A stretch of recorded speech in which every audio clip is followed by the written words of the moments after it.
Well, hello, everyone, and welcome to Doing Business in Bentonville. My name is Andy Wilson, and I'm the Executive Director, and I am so glad that you're joining us today. Thank you so much for joining us. And as always, you can join us on YouTube, Spotify.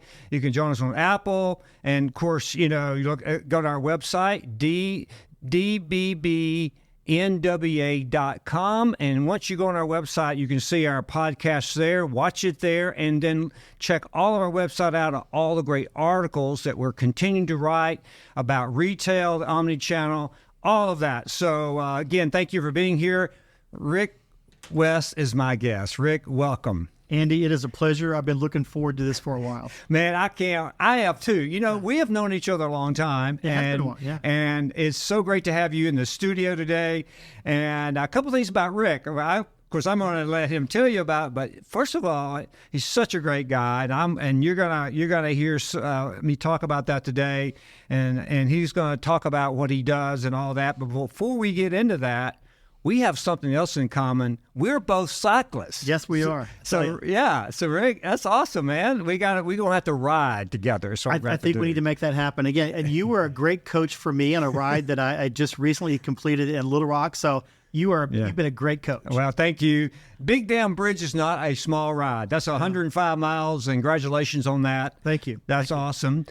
Rick West is the CEO of Field Agent, and he's the co-founder of Field Agent, and we're going to get into that. We're going to get into many topics today around omnichannel, about retail, and I've asked Rick even to talk about, as we begin to wrap up a bit on the call, I want to talk about the holiday season, and he's going to talk about that and share some things about that today. And then we have gotten many calls and people writing us about careers in this type of business. We're going to talk a little bit about that. We're just going to have a great talk. Yeah. It's been a great conversation. So Rick, again, welcome. Thank you for being here. So tell everyone about you, okay? So Rick West, the person, I like to tell people I'm a cross between Friday Night Lights and Hillbilly Elegy. So I'm probably the only guest that you've had on is from Appalachia. Well, I think you are. Yeah, I grew up in eastern Kentucky, so there's hope for folks that are listening to this that you can go from Appalachia and become a CEO of a tech company. But that's my background, my upbringing. Was blessed to go to a great University of Kentucky. Yeah. Okay. University of Kentucky. But had a very interesting path into Procter Gamble, and that's really what helped me understand as a kid from Appalachia that understood relationships, understood storytelling, what it meant to work hard, be on time, which is 15 minutes early, all those things you have from a culture standpoint. Right. But I really didn't understand business. And P&G, as you know, is just an amazing training facility. So I had a 17-year career there. Yeah. That took me across the United States, 3 years in Asia, a couple of years in Hong Kong, a year in Bangkok, and kind of cut my teeth in the business world there. But as you know, as you've talked to other folks here, that's a little different than small business and entrepreneurship and technology companies. Right. That's a big machine, but truly understood strategy, processes, how to get things done, and just tremendously blessed to have that early on in my career that got me to where I am today. Okay, so how long have you been the co-founder and the CEO at Field Agent? Yeah, so 20 years, actually 22 years as an entrepreneur. Okay. I started in 2001.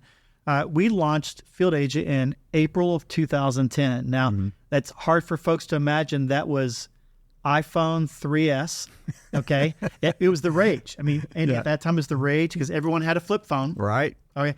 The business guys had Blackberries, right? All right. This iPhone thing, because of the exchange, wasn't trusted by corporate America. Right. And we were sitting around, it's kind of the back end story of how Field Agent got started, but we're sitting around at a table like this, using our iPhone 3Ss, trying to figure out to Google to see if anyone was using the phone to do something. Right. Well, at that time, I had a marketing company that was North Star. We had a research company, Core 4 Research. My wife was running that, my wife, Kim. We had a distribution company. We had products. So we had 5 LLCs that were running, and we were focused on providing solutions to the vendor community here. Well, technology really wasn't at play. Technology, the internet was big, but it really wasn't a technology play. And then the iPhone was there in front of us, and it just screamed, how do you use this to be a solution provider? Long story short, We launched in April of 2010, the very first app in iTunes to pay cash. Crazy, right? And we were able to launch nationwide in every single retail location to start capturing data with an iPhone. 2 months before Uber started. I mean, those were the days. I mean, Andy, to the point, if I was pitching to you, and from an entrepreneur standpoint, I probably spent the first 20 minutes of every pitch explaining to you how to use an iPhone. Right. Corporate America would say, well, Rick, you're using this iPhone. How are you going to train someone to take a photo? Right. Well, Rick, once they take a photo with their phone, how are they going to download it to their computer to send it to you? I mean, it's laughable today. Yeah, but that was the entrepreneurial thing that got me started. And then from there, we eliminated the other LLCs, really started focusing on Field Agent, hence becoming the CEO of Field Agent at that time. Okay. That's a long-winded story of how I No, it's really good because I remember this. I remember your journey by reading about your journey. I didn't know you then, but I remember about all of this because it was such on the forefront. Yeah. And so, because there's quite a bit of articles written at that time about your company and what you were doing. Okay, now, so let's talk Field Agent. Okay. A great company. You all just are just what you do, but educate our viewers and listeners today. Who and what is Field Agent? Yeah, for the average person that really has no idea what we do, and to some degree, if you think you know what we do, we have kind of 3 verticals of work. And the work is primarily around data coming back to a retailer or back to a brand or a CPG company. And that data crosses 3 verticals. The first vertical is classic yes and no. We've got 2 million connected shoppers. And they're out in retail today in the U.S. and 6 other countries. And if you would ask the question, what is the price of this? Is this in stock? Whatever it may be, we literally are doing tens of thousands of transactions every single day in near real time, providing that data back.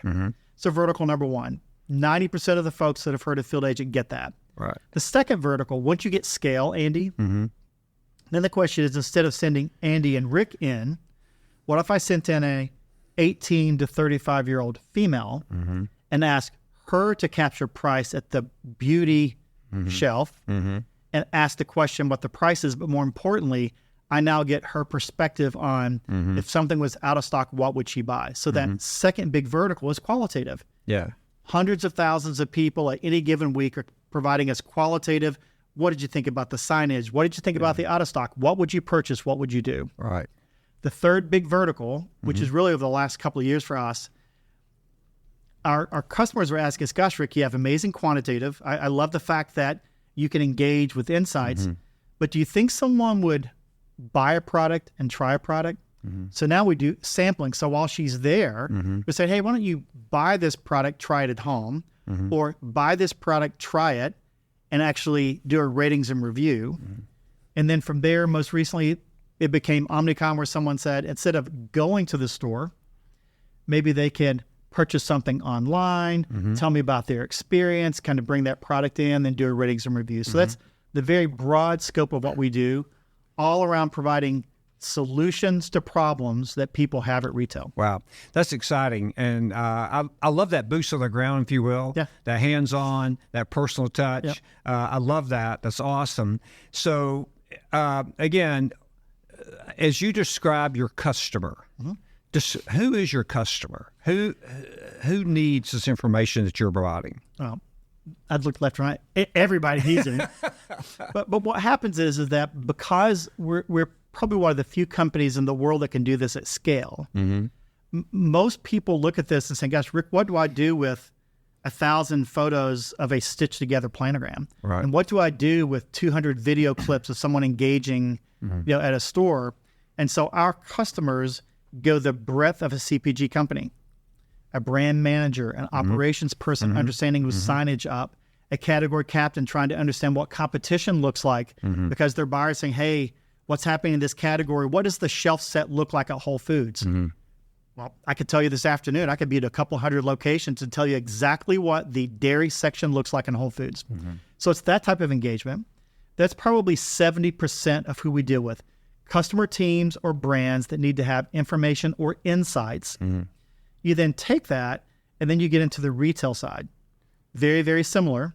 You've got operations people that are trying to understand, Rick, could you simply audit or do mystery shopping of all of my competitors' direct store delivery? Could you do everything for customer pickup? Can you, and we capture that for them. Right. The next broad, group, you get CPG companies and retailers. All right, then we jump into the all other. So it's real estate companies trying to understand what's going on. It is an AT&T store trying to understand their shoppers that are there. A ton of quick serve restaurants, some McDonald's, and just anyone at retail that's trying to understand what's happening in near real time. But more importantly, instead of a third party sending in someone like me, I'm sending in their connected shopper. Right. That's been the epiphany for the folks that we deal with day in and day out. Right. Well, Rick, that is phenomenal. And, one of the things that we're talking about, as you all know, is retail, omni-channel. And our purpose at doing business in Bentonville is really to demystify omni-channel. You're helping us do that. As you explained, this omni-channel experience with people on site, people doing these things for you. And now, as retailers look into this, they need to understand their customer, and you're creating that. Well, think of this, Andy, think of your background and the amount of times that you had a piece of data or massive data, the data scientist comes in and said, this is this. Well, then why? Right. This item's no longer selling. Well, is the item bad? Did the out of stock? Did the tag come off the shelf? I mean, and then I can go in and tell you why. Right. Because I can give you truth at scale to say, it was a rogue store in Atlanta that lowered the milk price to 99 cents. It wasn't the chain. It was a rogue store.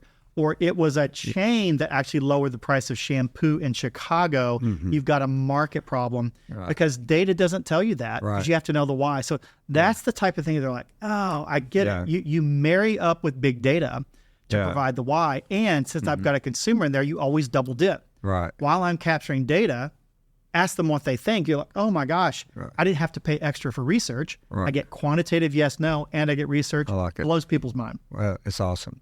Okay, Rick, now we're going to move forward, but I want, as an entrepreneur, as you have said you are, and I know you are, I know that you're probably like most entrepreneurs I know, okay?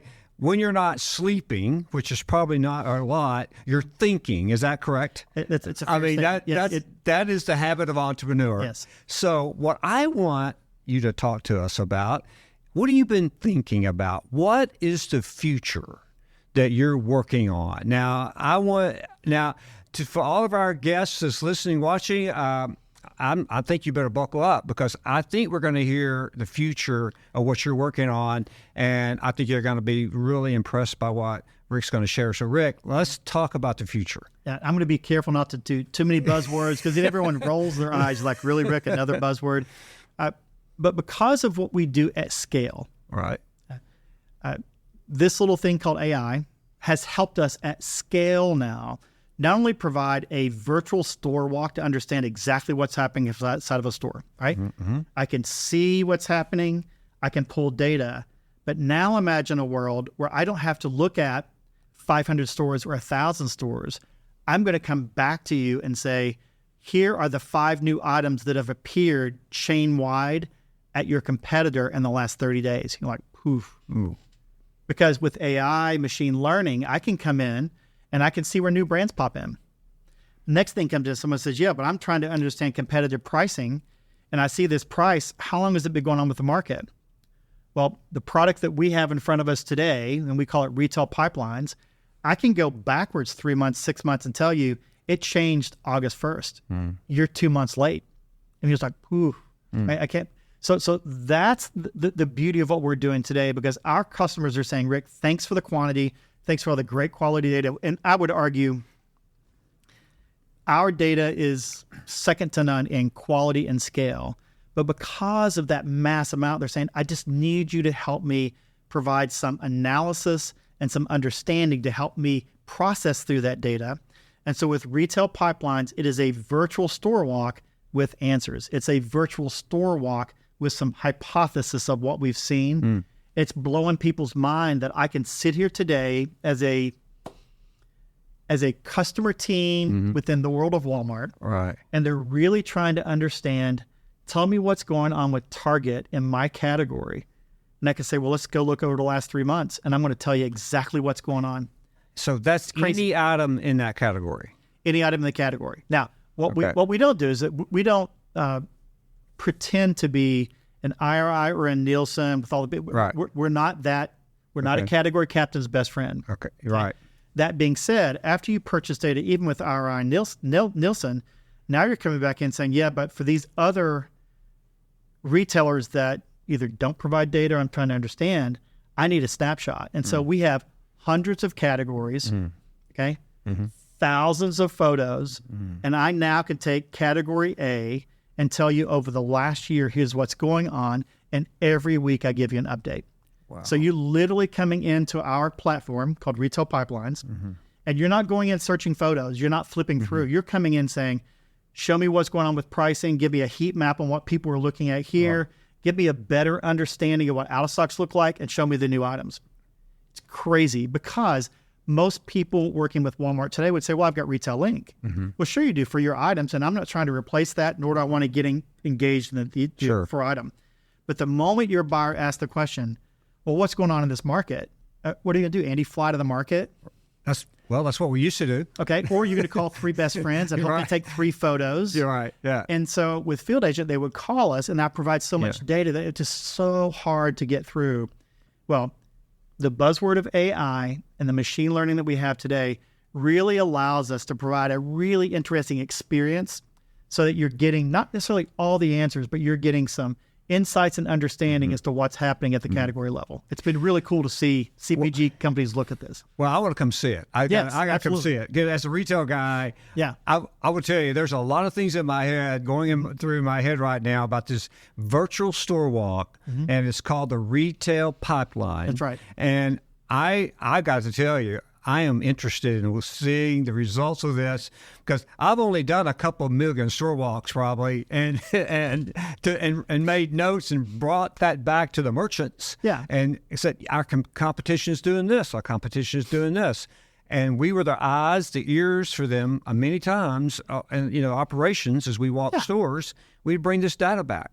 And I tell people, you should never not do a store walk. I agree with that. But when you travel from here to Tulsa, or you fly to Dallas, or you go to Phoenix, and you get, well, wait a minute, I've noticed this happening in the store. Where else can someone tell you this week what's going on in 5,000 locations to tell you, is it system-wide? Is it a test market? We can give you that data in near real time. And that's like, oh my gosh, I still need to do store visits. But now I'm trying to understand the Southeast market primarily because my customer, the retailer, Walmart's asking me, hey, they did a store walk. Right.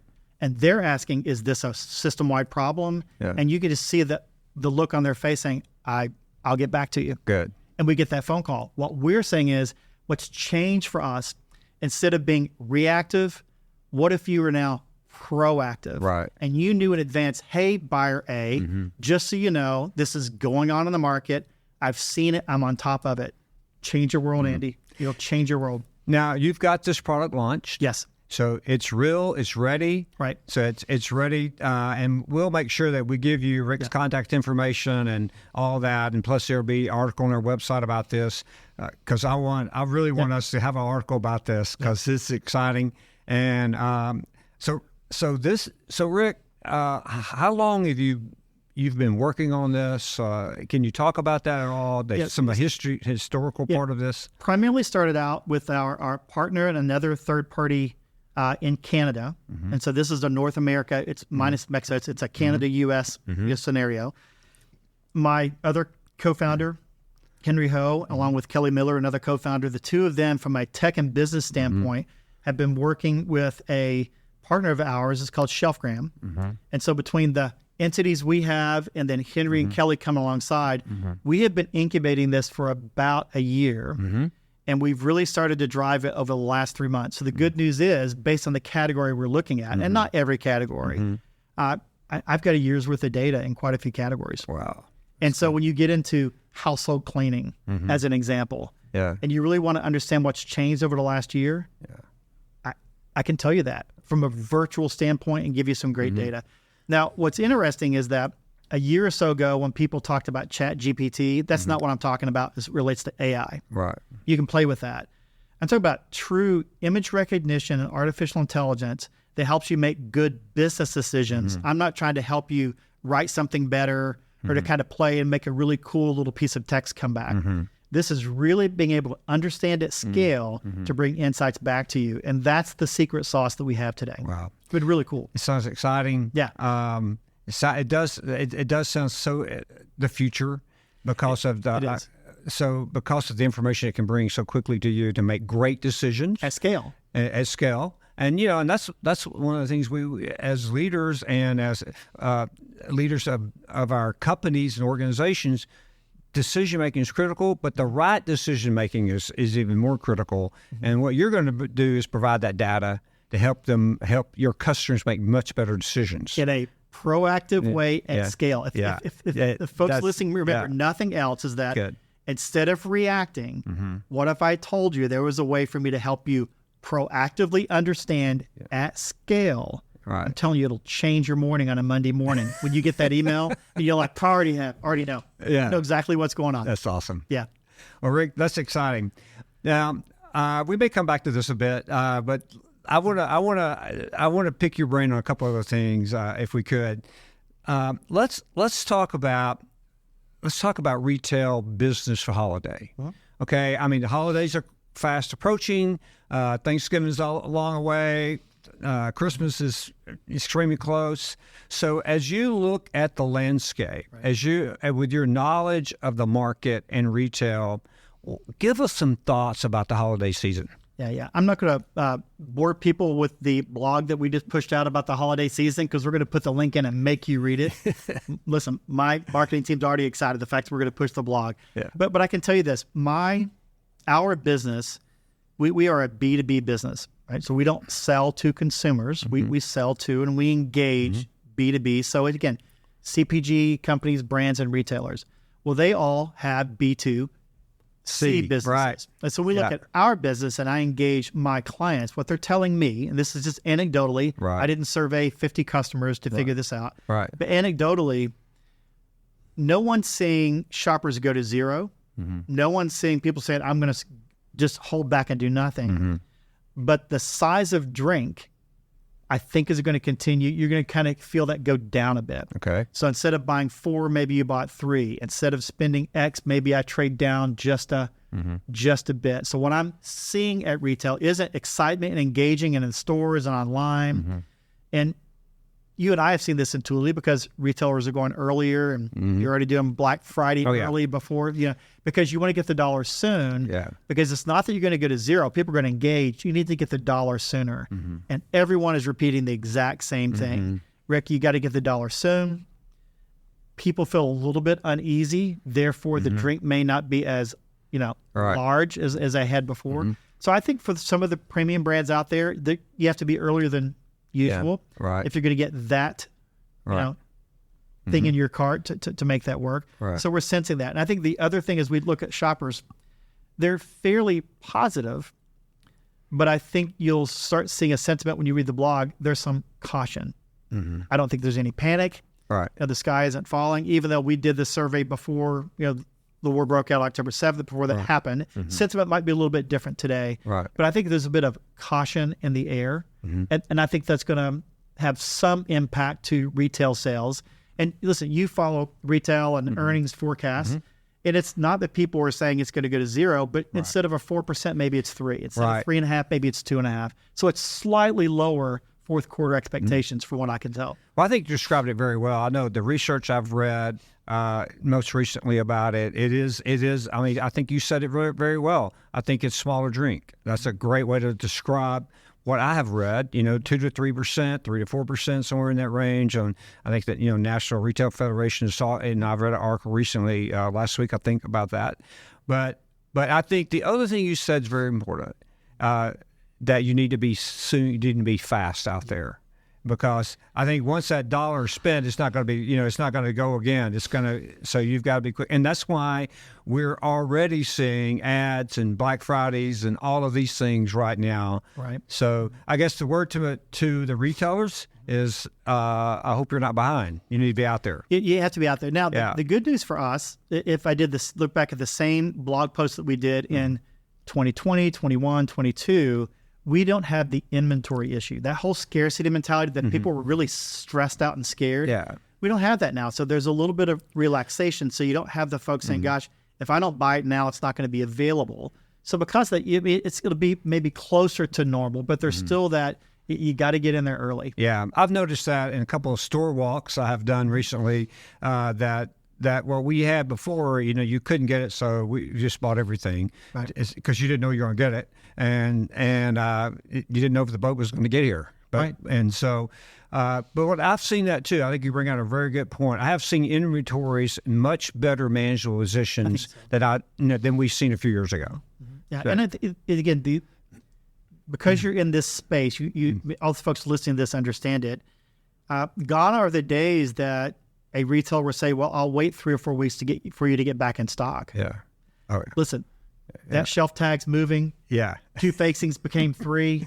I mean, those days are over. Now, a year or so ago, it was new news to everyone, but there's a new reality out there that says there will be full shelves. It may not be the way the planogram was set up, but there will be full shelves. So because of that, I think retailers have realized there's a way for them to offset the out-of-stock issue with getting some purchases as opposed to people leaving, going to another retailer that might be in stock. So the perception of things being full is there.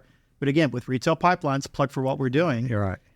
I can now show you where things have transitioned, where you thought you had 3 facings and you went to 0 because of inventory, the tag is down, and you're like, oh my gosh, I had no idea that was going on. Right. Okay. I like that. I like your title, Retail Pipeline. That's a great, that's just a great title for this. This is, okay. Now, so thanks for us talking about the holiday season. Now, one of the things we get, Rick, we get, of course, we're in the middle of Northwest Arkansas, University of Arkansas, Sanborn School of Business, all of that, Walmart, J.B. Hunt, Tyson Foods, all of that here. And one of the things that we're constantly working with and on is careers and jobs, especially for the young men and women that are coming up. And we see so much going on in the retail space, the supply chain, logistics space, all the technology space. So as you step back a bit and you look at your company and you look at the future, where do you see the jobs? Okay, there's 2 ways to answer this. And the first one is an old school way, and this is just the way Rick looks at life here. I think that a successful career still follows the road and path of relationships. When I talk to college students and even young professionals today, I said, you're naive to think that you're going to get this job or the next job without having a relationship. So the whole networking concept, hey, I'm great. I do really great work. Look at my resume. Why am I not getting hired? Well, because 3 people over here have relationships in their gates. So number 1, you've got to be engaged. So I would go to a doing business in Bentonville event as an example, just be very practical and have those relationships because that's the phone call you want, number 1. The second piece is you look at where jobs are going. It's not that you have to be a data scientist, but you have to be able to consume knowledge and you have to be able to consume data and be able to understand and come up with insights or some form of analytics. And it's not just a spreadsheet. It's being able to read and consume. So as I look at people coming in and we interview them, a question that we always ask is, are you reading a book right now? And you'll get 2 different answers, Andy. Answer A is, yeah, I was read one for class, and okay, great. The other answer is, I knocked out 20 or 30 over the last 8 months. I've got one on my backpack and one on the... If that person is a reader, I know they can consume information. So I think the new work in front of us is technology driven. But even if you talk to our CTO, Kelly Miller, about the people he's hiring, it's one thing to have technical aptitude. But if you're really a programmer or developer, you have to understand architecture. You have to be able to sit down across from a user and really understand user needs and be able to really understand what's happening as opposed to tell me what to code. And I think as students and young folks are coming in as I'm great doing this, the interpersonal part of engaging is really, really important. So I think data-driven technology type of roles. Doesn't have to be a coder. It could be an analyst. It could be in the category aspect of it, or simply could be, I'm a content writer and I can receive content and I can engage my CEO and I can push out content for the marketing. It's all driven by the same thing. Content reading and processing is really, really important. Good. Great advice. Great advice for our young leaders out there. And wonderful. Now, Rick, wow, our time has flown by.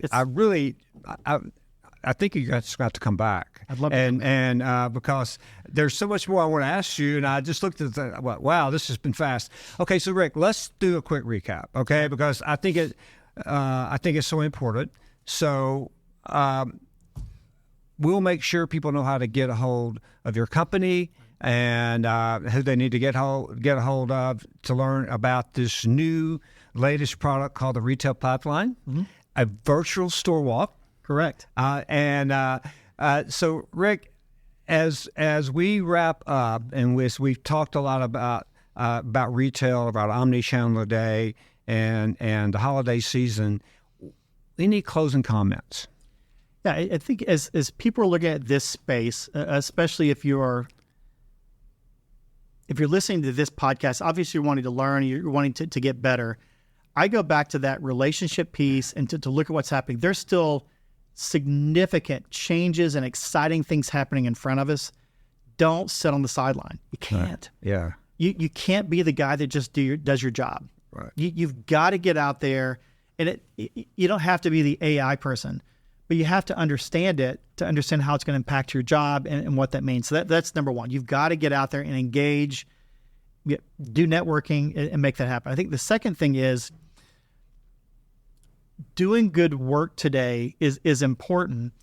And I don't want to bust on the whole, do you work, on site or work virtually, but take advantage of engaging those that are your managers and those that are you're kind of reporting to, and engage them and find out within your industry where they think something's going. It's the whole Gretzky, go where the puck isn't. I can speak in my very, very, narrow channel here. So whether you're an experienced person or not, you've got these great thought leaders that are all around you. You've got to network them and understand where it's going to go, because that's going to be your next job. It's totally going to be your next job. And if you think you could just sit there and figure this out on your own, you're kind of naive. And so those are two practical things I think is really important. Last piece is that, if I can pontificate a little bit here, last piece, don't be afraid of technology. So this whole retail pipelines thing that we're talking about, there's a host of folks that are like, Rick, I'm just going to go out and do the store walk. I just feel better about that. Don't be afraid of this technology really enabling you to do the things that you're doing, because I always think it's and, not or. I want you to go. You can't go to a buyer and say, I haven't been to a store in a year. That's ridiculous. But what you can't say also is, I've been to the same store, 359 in Fayetteville. But okay, so we allow that scale and engagement to get out there. So don't let technology make you a bit afraid. Take it on, use it. Good. Sam Walton had a great way to put this in perspective. I was actually a buyer at one time at Walmart as I was coming up in the company.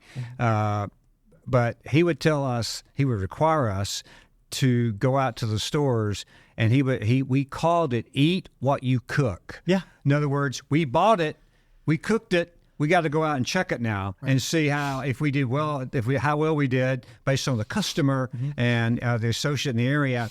But what Rick is great advice. You've got to do both today. And so my friend Rick West, wow, what a great time with you. And I'll tell you, you've done well. I'm glad you're in Arkansas, not Kentucky. We're glad to have your talents here.